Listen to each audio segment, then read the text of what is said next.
His black wife whispered, "Please don't." In her sleep, the Korean Mafia boss got up and left the house at 4 a.m. Words fell into the darkness like shattered glass. "Please don't." That's all she said. Just those two words hanging in the air of their bedroom at 3:42 a.m. Jinho Park froze, his hand hovering over the lamp switch. He'd been about to turn it on, restless and unable to sleep, planning to go down to his office and review the financial reports that his lieutenants had delivered earlier that day. But those two words, spoken in a voice thick with terror, stopped him cold. His wife of barely 2 months, was still asleep. Her eyes were closed, her breathing shallow and quick. She was dreaming, and in that dream, something was happening that made her beg. The great Amara Wilson Park, who never begged for anything in waking life, was pleading in her sleep. Something primal and violent unfurled in Jinho's chest as he watched her. He was not a man unaccustomed to violence. He had built his empire on carefully calculated ruthlessness. He had ordered men killed over business disputes.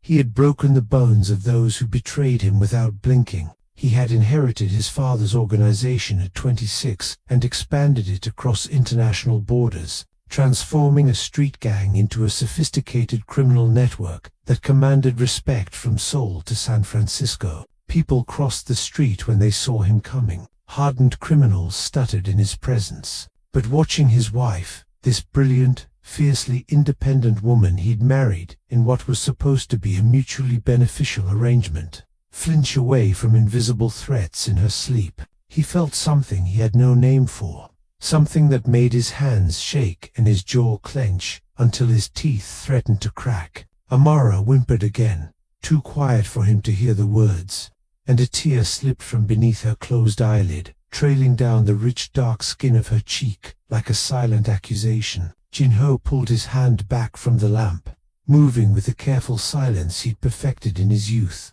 When being quiet meant surviving his father's drunken rages, he dressed in darkness, jeans, a black sweater, the shoulder holster with the custom Glock he'd carried since he was 20. Then he walked out of the bedroom, closing the door with a soft click that sounded like an oath. The house was silent at 4 a.m., their house, though Amara still called it your place when she spoke to him, as if she were just a temporary guest in these sprawling rooms with their minimalist furniture and priceless Korean art, as if she hadn't become far more important to him than either of them had anticipated. He took the stairs down to the first floor, then kept going, descending into the basement levels where he kept his real office. Not the architecturally perfect space upstairs with its designer furniture and subtle displays of wealth. The one down here, where the walls were soundproofed and the computers held encrypted files that documented every aspect of his organization's activities.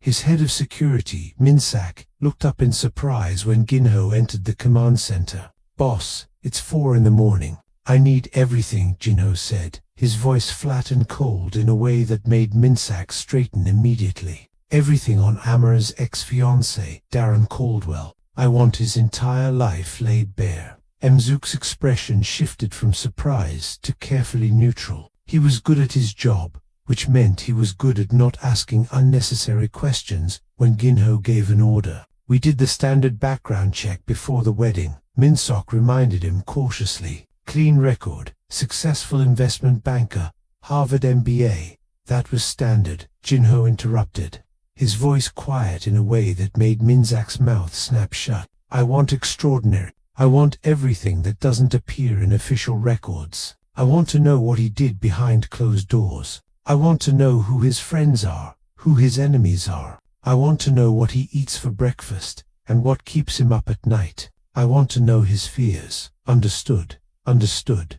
Minsak was already typing, sending encrypted messages to their network of informants, hackers, and bribed officials. "Can I ask what prompted this?" Jinho was silent for a long moment, seeing Amara's face in his mind, that tear tracking down her cheek, the way her body had tensed in unconscious fear. "My wife had a nightmare," he said. "Finally, I'm going to make sure she never has another one."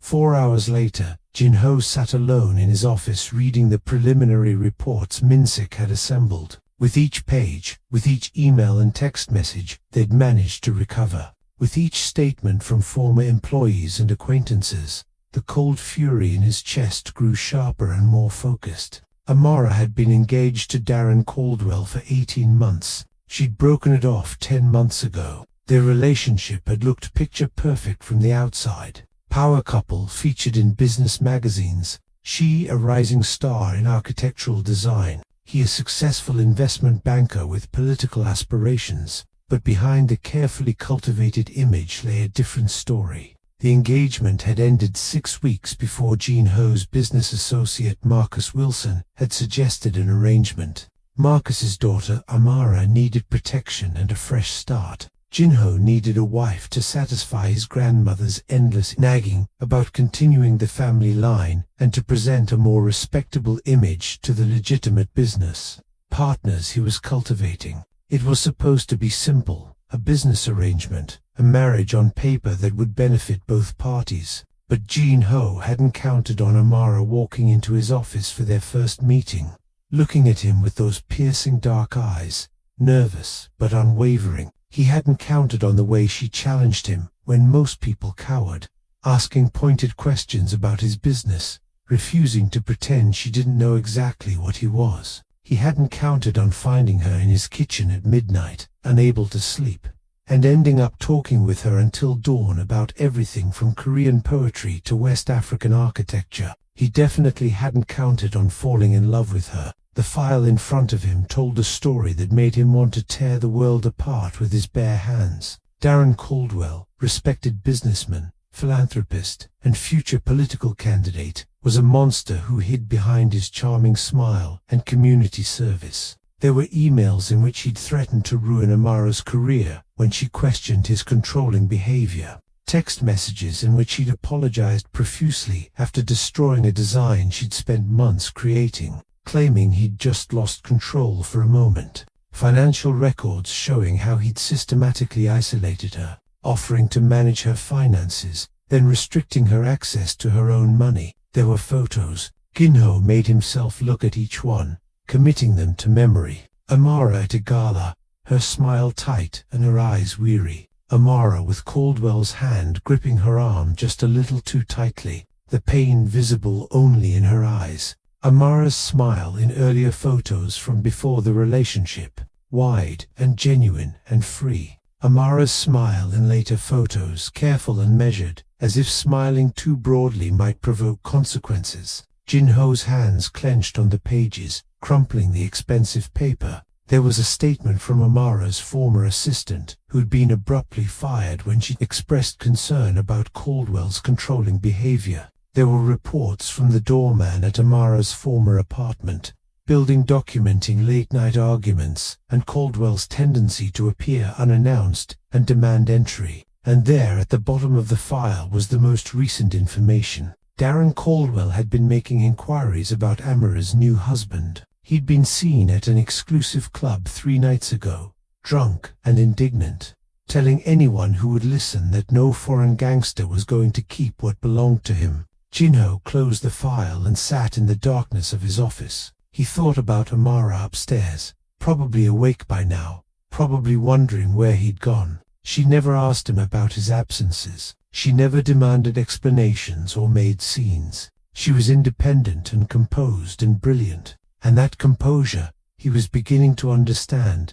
was armor she'd learned to wear to survive. He picked up his phone and made a call. "Di-hyun," he said when his cousin answered. "I need you to arrange a meeting, Darren Caldwell. Today, make it clear that attendance is not optional." There was a pause on the other end of the line. "Should I tell him what it's about?" "Tell him," Jin Ho said softly, "that we need to discuss his future political aspirations." When Jin Ho returned to their bedroom, Amara was awake, sitting at her drafting table in the alcove by the window, working on designs for the community center. She'd insisted be part of their legitimate business ventures. She looked up when he entered, and her smile was warm but guarded. "Good morning," she said. "I didn't hear you get up. I had some business to handle." He studied her face, looking for signs of her nightmare, but she tucked it away somewhere deep. "Did you sleep well?" Something flickered across her expression. There and gone. Fine, thank you.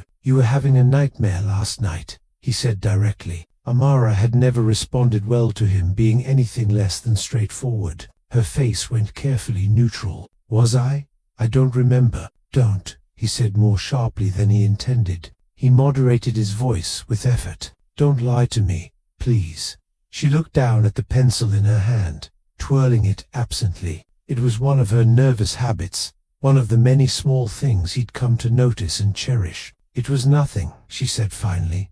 Just a bad dream. Everyone has them, you whispered. Please don't. In your sleep, with such fear in your voice that it woke me. The color drained from her face for a moment. She didn't breathe. Then she stood up quickly, arranging her face into the polite mask she wore for business meetings. I should get dressed properly. I have a client meeting at 10 o'clock. Amara, he caught her hand gently, giving her every chance to pull away. She didn't, but she didn't look at him either. I know about Darren Caldwell. She went very, very still. What do you know? Everything. The isolation, the control, the threats, all of it. Shame flooded her expression and she tried to pull her hand away. I see. I suppose your people did their research. Some of it. The rest I had done this morning. I understand if you want to. If this changes things, the arrangement we made changes things. He stared at her, genuinely confused. I should have told you before the wedding, she said quickly, her words tumbling over each other, in a way so unlike her usual measured speech. I know damaged goods aren't exactly what you signed up for. I understand if you want to end the marriage. I won't make trouble. My father was insistent this was mutually beneficial. But I understand if stop. He stepped closer, still holding her hand. Listen to me carefully, Amara. The only thing that has changed is that I now understand why you sometimes look at me as if you're waiting for me to become someone else. And knowing that makes me want to burn the world down for you. She blinked, confusion replacing the shame in her eyes. You're not angry. I'm furious, he said softly, but not with you. Never with you. But I stayed, she whispered, for so long, even when I knew it was destroying me, even when my friends tried to warn me. I kept thinking I could fix it, that if I was just smarter or more accommodating or less ambitious, he'd stop trying to control everything about me. Nothing you did caused his behavior, Jin-ho said firmly. Nothing, she laughed, but it was a broken sound that tore at his heart. You don't understand. I let it happen. I'm not some helpless victim, Jin-ho. I'm educated. I'm successful. I had options. And I still let a man systematically dismantle my life piece by piece until I barely recognized myself. You didn't let anything happen, he said, struggling to keep his voice even. You survived something awful. There's no shame in that. Tears spilled over, tracking down her cheeks. Why are you being so understanding about this? Understanding? He almost laughed. Amara, I'm many things, but understanding isn't one of them. What I am is yours. That's what marriage means to me. Even if it started as an arrangement. You're mine, and I protect what's mine. You don't have to. I know I don't have to.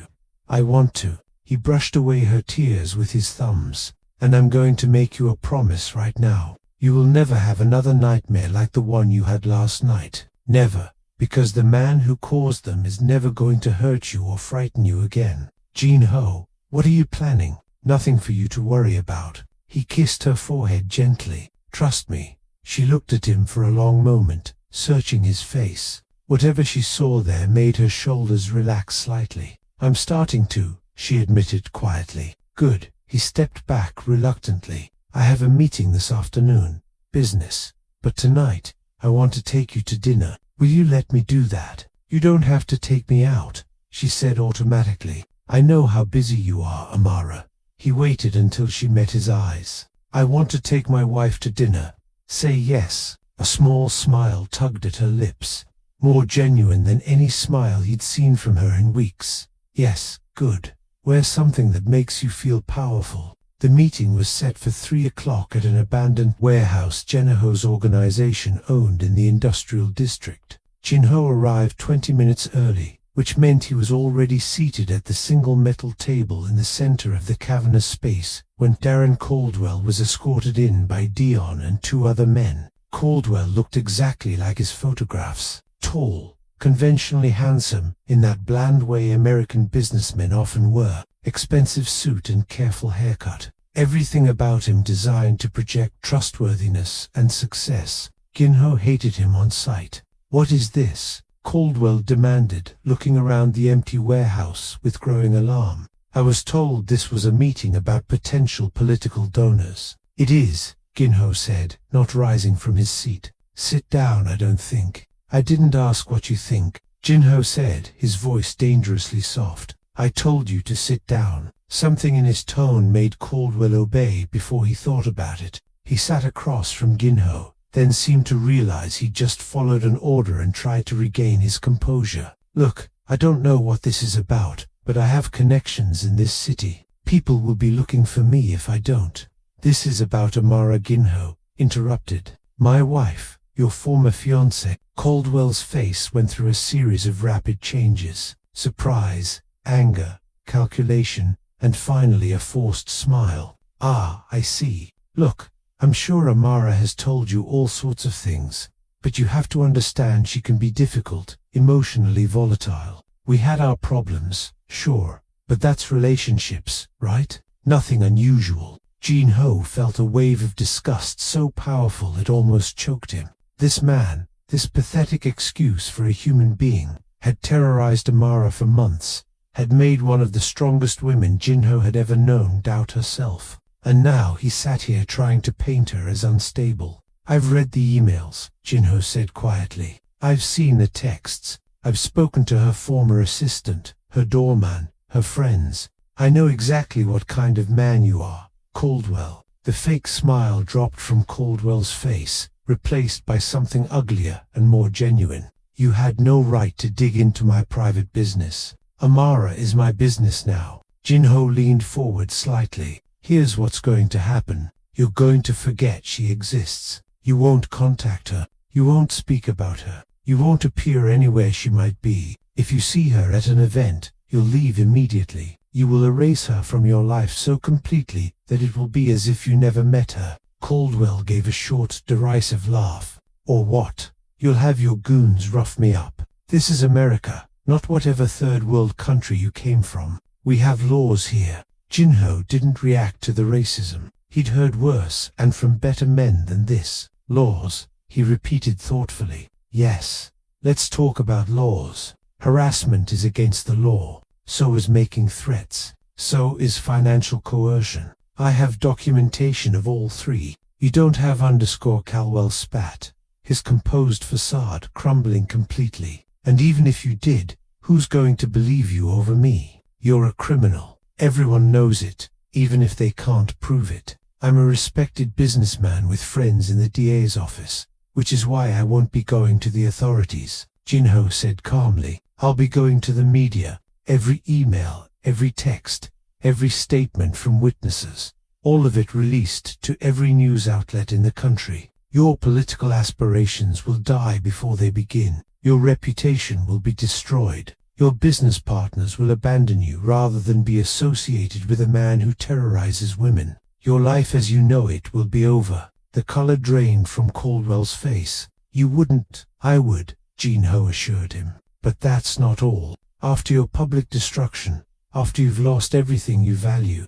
then I'll turn my attention to making your private life a living hell. Every business deal you try to make will mysteriously fall through. Every relationship you attempt will end badly. Every opportunity that comes your way will vanish before you can reach it. You will spend the rest of your life looking over your shoulder, wondering when the next blow will fall." "You can't do this," Caldwell said, but there was fear in his voice now. "You can't just I can," Ginho said simply. "I will unless you do exactly as I say and remove yourself from Amara's life completely." Caldwell stared at him, calculation visible in his eyes. "And if I agree, you'll keep quiet about all this supposed evidence. You have my word." "The word of a gangster," Caldwell said bitterly. Ginho smiled, and it was not a pleasant expression. "You misunderstand me, Caldwell. I'm not threatening you because I'm a criminal. I'm threatening you because you hurt someone I love. If I were just a businessman, just a regular husband, I'd still find a way to destroy you for what you did to her. The only difference is that I have more resources to do it with. She's manipulating you." Caldwell tried, desperately, playing the victim. That's what she does. She seems so perfect at first, so together, but then she starts pushing, questioning everything, challenging you at every turn. Jin-ho moved faster than Caldwell could track, his hand closing around the other man's throat, not squeezing, just holding. "Promise, that's the last time you speak about her," he said softly. "Are we clear?" Caldwell nodded frantically. Jin-ho released him and stepped back, disgusted. "You have two choices," Jin-ho said. "Leave Amara alone and continue your life diminished but intact, or continue your obsession with her and lose everything. I don't care what you choose, but know this. If you ever cause her a moment's fear or pain again, there won't be a third warning. You'll simply disappear, and no one will ever find what left of you." He turned and walked toward the exit, then paused. "Oh, and Mr. Caldwell, the nightmares you gave my wife," she whispered. "Please don't.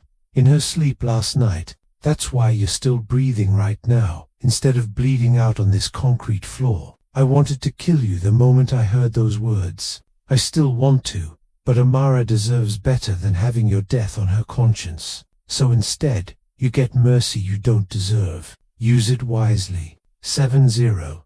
That evening, Jin-ho waited in the foyer of their home, checking his watch. "Amara, reservation is at 7:30. Coming," her voice carried down the stairs, a note of excitement in it he hadn't heard before. When she appeared at the top of the staircase, he forgot how to breathe for a moment. She wore a dress in deep crimson that hugged her curves before falling in a graceful sweep to the floor. Her hair swept up to showcase the elegant line of her neck and shoulders. She'd put on the diamond earrings he'd given her as a wedding present.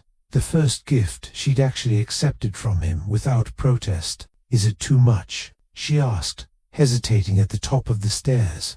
"I wasn't sure what kind of restaurant." "You're perfect," he said, and meant it with every fiber of his being. "Amara, you're absolutely perfect." She smiled, pleased, and a little shy as she descended the stairs. "You look very handsome, too, though you always do." He'd worn his best suit.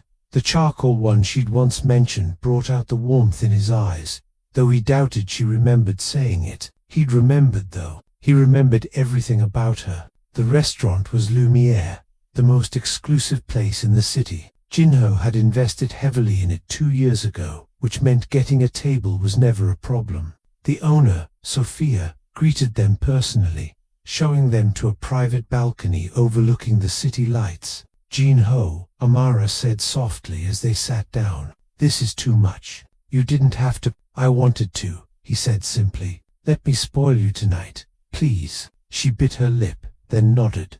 "Okay." They talked through dinner, and it reminded him of their first midnight conversation in the kitchen, when neither of them could sleep, and they'd ended up talking until dawn. Amara told him about her childhood in Chicago, her brilliant mother, who'd taught architecture at Northwestern, her father's decision to enter consulting after a distinguished military career. She told him about her dreams of creating spaces that transformed communities, buildings that weren't just functional, but healing. Jin-ho listened to every word, watching the animation return to her face as she talked about things that made her happy. He told her about growing up in Seoul, about his grandmother, who insisted he learned traditional Korean poetry even as he was being groomed to take over the family business. He told her about his plans to shift more of the organization into legitimate enterprises, how he wanted to build something that could last generations without the constant shadow of violence.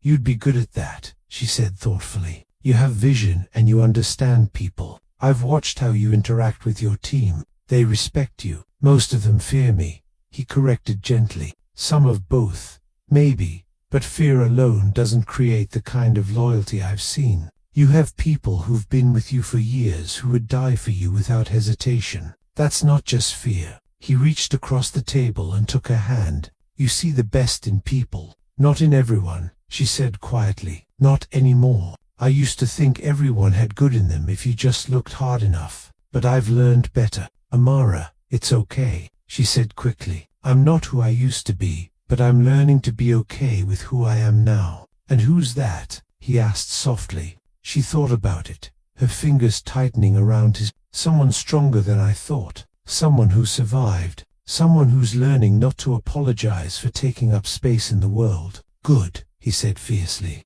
Take up all the space you want. You belong here, in my life, in my home. You're not a guest or an arrangement or a convenience. You're my wife and I. He stopped himself, unsure if she was ready to hear what he wanted to say. You what? She prompted, her dark eyes serious in the candlelight. I'm falling in love with you, he admitted. I know that wasn't part of our arrangement. I know this was supposed to be business, but I can't help it. Every day I fall a little more. The way you argue with me over breakfast. The way you've slowly been making the house into a home. The way you challenge me to be better, to do better. I'm in love with you, Amara, and I need you to know that. I don't expect you to feel the same way. Not yet. Maybe not ever. But I needed you to know. Her eyes were bright with unshed tears. Jin-ho, you don't have to say anything, he said quickly. I just wanted you to know. Whatever happens, whatever you decide about us, I want you to know that you're loved,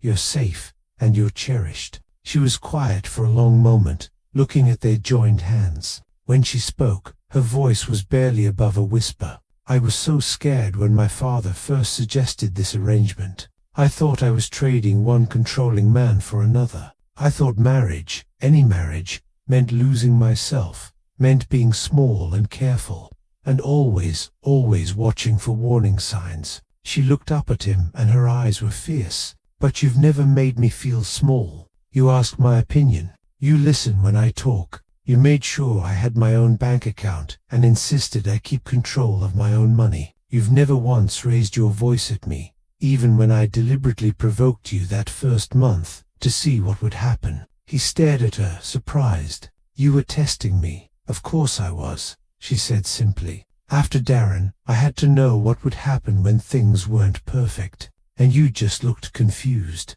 You never got angry. You never threatened. You just asked me what was wrong and if there was anything you could do to help, because that's the normal response when someone you care about is upset, he said, still processing the fact that she'd been deliberately pushing his buttons in those early weeks. Not for everyone, she said quietly. Not for Darren, but that's not the point. What matters is that you're not him. You're nothing like him. And I think I'm falling in love with you, too. I didn't think I'd ever be able to trust anyone again. I didn't think I had it in me. But you make me feel safe enough to try. Jin-ho stood up and pulled her to her feet, right there on the balcony with the city spread out below them. He cubed her face in his hands and kissed her, soft and careful at first, then with growing heat as she responded, her arms winding around his neck. When they finally broke apart, both of them were breathing hard. Amara Park, he said,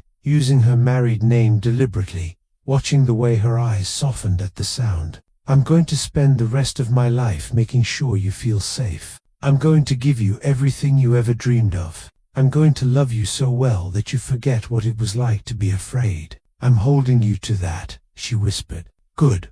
Hold me to all of it. Expect everything from me. Demand everything. You deserve it all. They stayed on the balcony for a long time, holding each other as the city lights glittered below them. Eventually, Jin-ho's phone buzzed with a message from Dion. One word, done. Darren Caldwell had been seen booking a flight to London 3 hours ago. He'd withdrawn significant funds from his accounts and resigned from his position at the investment firm via email. By tomorrow, he'd be an ocean away from Amara. Jin-ho deleted the message and pulled his wife closer. Take me home, Amara said softly against his chest. Our home always, he promised. 3 months later, Jin-ho came home from a business meeting to find Amara in the kitchen with his grandmother, the two of them deep in conversation as they prepared a meal together. His grandmother was teaching her to make japshi, and Amara was paying careful attention, asking questions about the proper way to season the vegetables. Jean Hoya, his grandmother called when she spotted him. Come taste this and tell your wife how perfect her cooking is becoming. Amara rolled her eyes, but she was smiling. It's nowhere near perfect, Hilmani. I'm still learning. Jinho came over and dutifully tasted the noodle dish Amara offered him. Perfect, he declared, and was rewarded with her laugh. Liar, she accused fondly, but thank you for the ego boost. His grandmother watched them with satisfaction. You two are good for each other. I knew it from the start. Later that night, as they lay in bed together, Amara traced patterns on his chest with her fingertips. Thank you, she said quietly. For what? For everything. For being patient with me. For making me feel safe. She hesitated. For whatever you did to make Darren leave the country. Jinho tensed slightly. Amara, I'm not asking for details, she said quickly. I want you to know that I'm grateful. I spent 18 months being afraid of him, and then suddenly, he was just gone and I could breathe again. He pulled her closer, kissing the top of her head. I'd do anything for you. Anything. I know, she whispered. That's why I love you. They were words she'd said before, but each time felt like a gift. Each time felt like watching someone who'd been lost find their way home. I love you too, he said. My brilliant, brave, beautiful wife. I love you too. Outside, the city continued its endless movement, indifferent to the small, perfect moment happening in the bedroom of Jinho Park's mansion, indifferent to the way two people who'd been wounded in different ways had found healing in each other. Amara fell asleep in Jinho's arms, peaceful and safe, and Jinho stayed awake a little longer, watching over her, keeping the promise he'd made at 4 in the morning in his office. She would never have another nightmare. He'd tear apart anyone who tried to hurt her, but for now holding her close while she slept without fear. He'd already won the only battle that mattered. 5 months into their marriage, Amara was sitting in her office in the downtown building Jinho had purchased for her design firm when her assistant knocked on the door. Mrs. Park, there's someone here to see you. He doesn't have an appointment, but he's quite insistent. Something in her assistant's tone made Amara look up sharply. Who is it? Melissa. He says, his name is Darren Caldwell. The world seemed to tilt sideways for a moment. The name she hadn't heard spoken aloud in months crashed into her consciousness like a wrecking ball. Darren, here after everything. Mrs. Park, are you okay? Should I call security? Amara took a deep breath, steadying herself. The fear was there, a cold knot in her stomach, but alongside it was something else. Anger, white-hot and clarifying. No, she said, standing up. No, I'll see him. Darren looked different than she remembered. Thinner, less polished, his once perfect suit slightly rumpled. His eyes holding a desperate edge she recognized all too well. He'd once made her feel small and insignificant with just a look. Now he just looked pathetic. Amara, he said, and his voice was pleading. Amara, please. I just need 5 minutes. She crossed her arms, staying behind her desk, maintaining the physical barrier between them. Why are you here, Darren? You were supposed to stay away. I tried, he said, running a hand through his disheveled hair. I went to London. I started over, but everything fell apart. Every business deal, every opportunity, it all collapsed. He did something.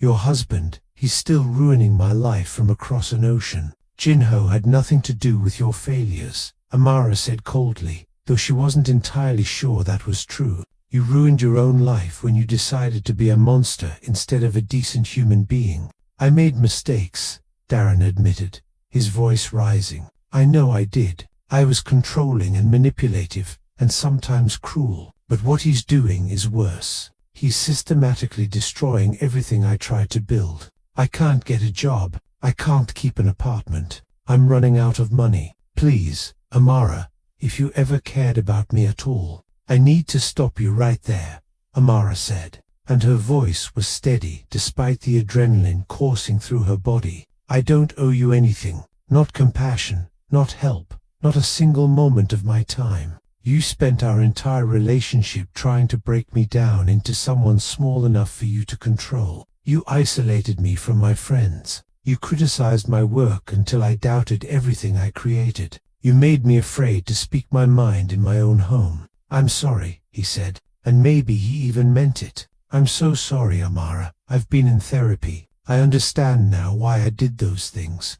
My father, don't you dare blame your father for your choices." She cut him off. "We all have damage, Darren. We all have pain. The difference is that some of us choose not to inflict our pain on others." He took a step closer to her desk, his eyes wild. "Just talk to him for me. Ask him to call off whatever he's doing. Tell him I've learned my lesson. Tell him I'll never bother you again. You're bothering me right now," she pointed out, "and I need you to leave. This conversation is over." Something shifted in Darren's expression. The desperation bled away, replaced by a flash of the cold rage she remembered all too well from their time together. "You think you're so much better than me now," he snarled, his handsome face twisting, playing at being some gangster's wife. "Do you have any idea what he really is? The things he's done? He's a killer, Amara, criminal, and you're just his latest acquisition." "You don't know anything about my husband," Amara said, her hand reaching for the panic button Jenho had insisted be installed under her desk. "And you don't know anything about me anymore. I know you're still the same weak, pathetic woman who stayed with me for 18 months because you were too afraid to leave." Darren sneered. "I know you're still—" "That's enough." Jinho's voice cut through the room like a blade. He stood in the doorway, his face a mask of cold fury. Behind him, Melissa looked terrified but determined, clearly the one who'd called him. Darren spun around, his face draining of color. "I wasn't. I was just— You were just leaving," Jinho said softly, dangerously. Now, for a moment, no one moved. Then Darren straightened his shoulders. A last desperate attempt at dignity. "This isn't over," he said to Amara. "You can't hide behind him forever." "She's not hiding," Jinho said, his voice still deadly quiet. "She's standing right there, facing you down. You're the one who needs to hide, Mr. Caldwell, because you've just made the worst mistake of your miserable life." Darren pushed past him and fled, nearly running down the hallway toward the elevators. Jinho watched him go, then turned to Amara, his face immediately softening with concern. "Are you all right?"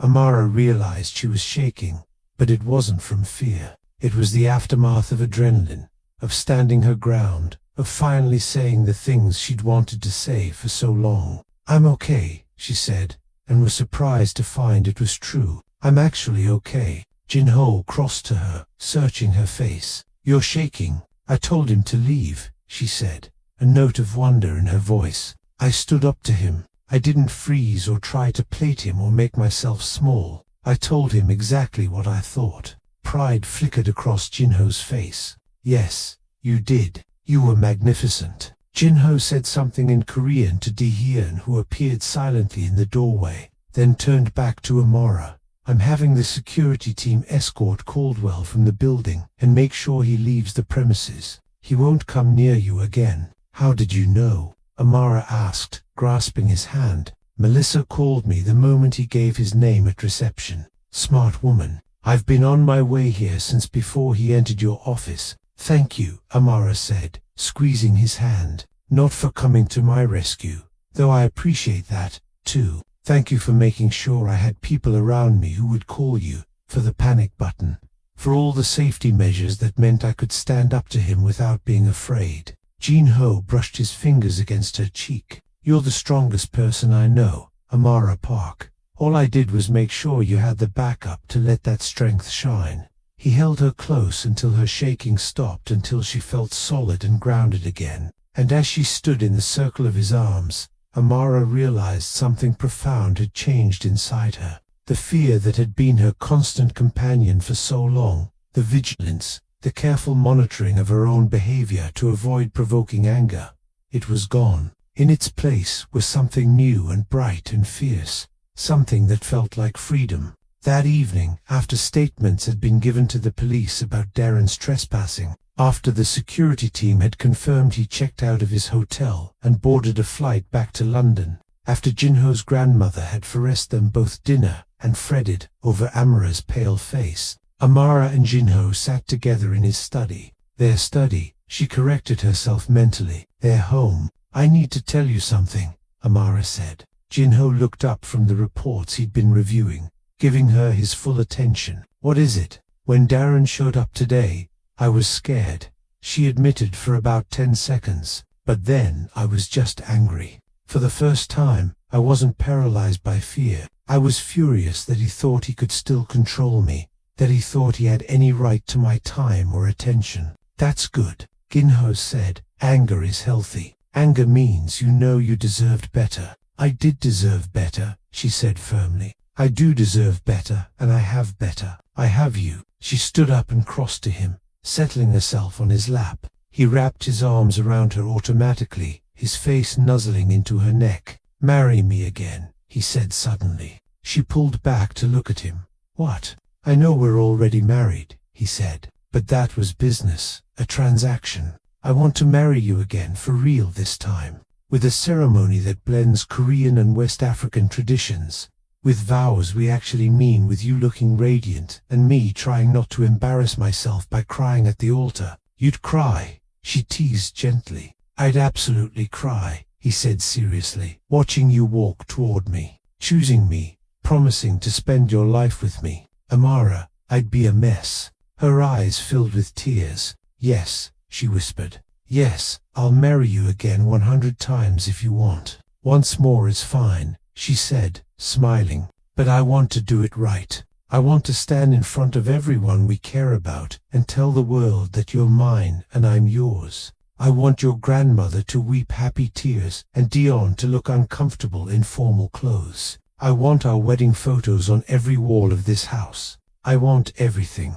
Jinho with you. I want everything." "Then let's have everything," he said, kissing her softly. "Let's have the wedding and the photos, and the life we both deserve. Let's have it all." 3 months later, Amara stood in front of a mirror looking at herself in her wedding dress. It was a masterpiece of design, combining traditional Korean elements with West African influences.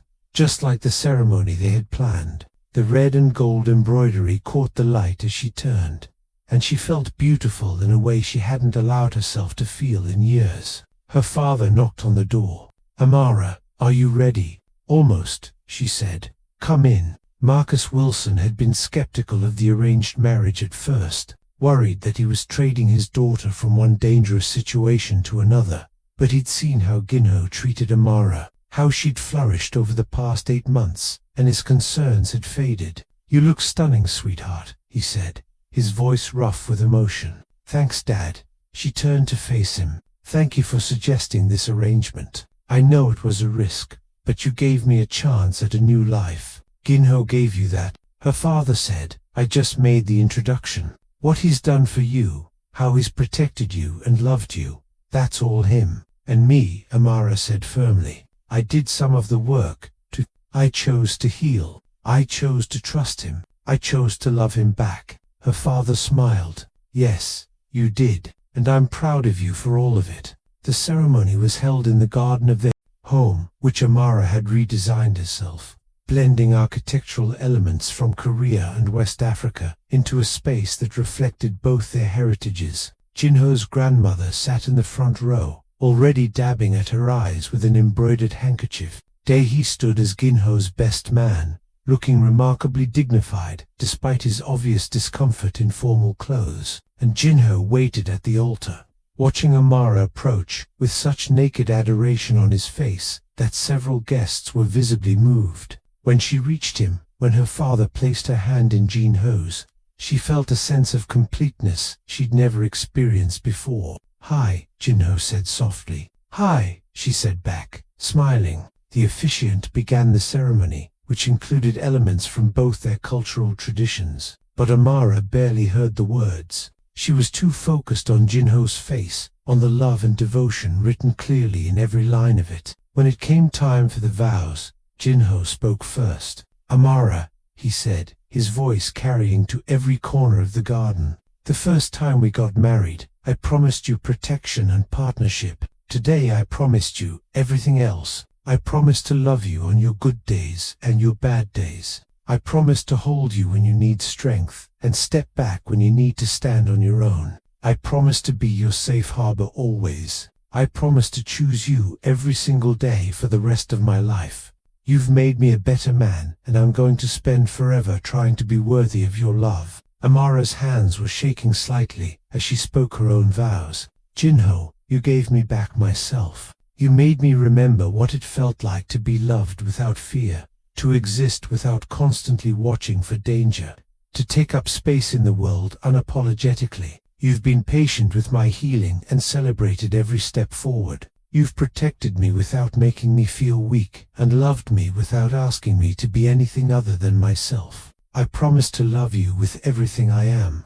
I promise to be your partner in all things. I promise to build a life with you that honors both our pasts while creating a new future together. You're my home, Jenaho Park, and I choose you today and always." When the officiant pronounced them husband and wife again, Jinho pulled Amara close and kissed her like he'd been waiting his entire life to do it. The gathered guests cheered and applauded, but Amara barely heard them. She was too busy kissing her husband, her love, her future. Later at the reception, Jinho stood to make a toast. The room fell silent as he looked at Amara, sitting beside him in her beautiful dress, her face glowing with happiness. "I'm not good at speeches," Jinho began, and several people chuckled because everyone knew Jinho Park could command a room without effort. "But I need to say something about my wife.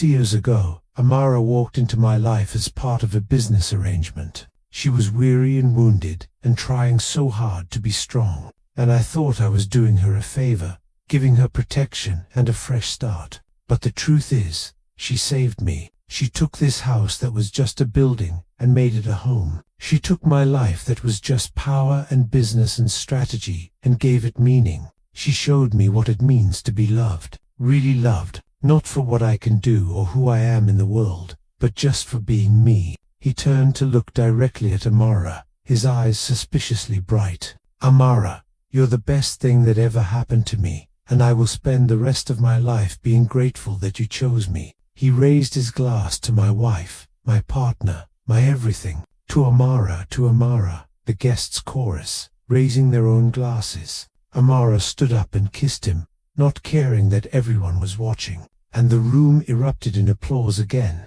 That night, as they lay in bed in the house that was truly theirs now, Amara traced patterns on Jinho's chest like she'd done 100 times before. "Happy?" Jinho asked softly. "So happy," Amara said. "I didn't think I could ever be this happy.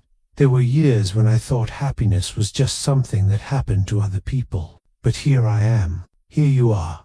Jinho agreed, pulling her closer. "And here, you'll stay. Always, always," Amara echoed. She fell asleep in his arms, peaceful and safe, with no nightmares chasing her into the darkness. And Jinho stayed awake for a while, watching over her, keeping the promise he'd made at 4 in the morning 8 months ago. She would never be afraid again. He'd made sure of it. And together, they'd built something neither of them had expected, but both of them deserved. A love story that had started as a business arrangement and become the greatest adventure of their lives. And as Jenniho finally drifted off to sleep, Amara stirred and whispered against his chest, completing the sentence that had haunted him all those months ago. "Please don't ever leave me." "Never," he promised, though he wasn't sure if she was awake enough to hear him. Not in this lifetime or any other. It didn't matter. She knew they both did. Some promises didn't need to be spoken to be kept.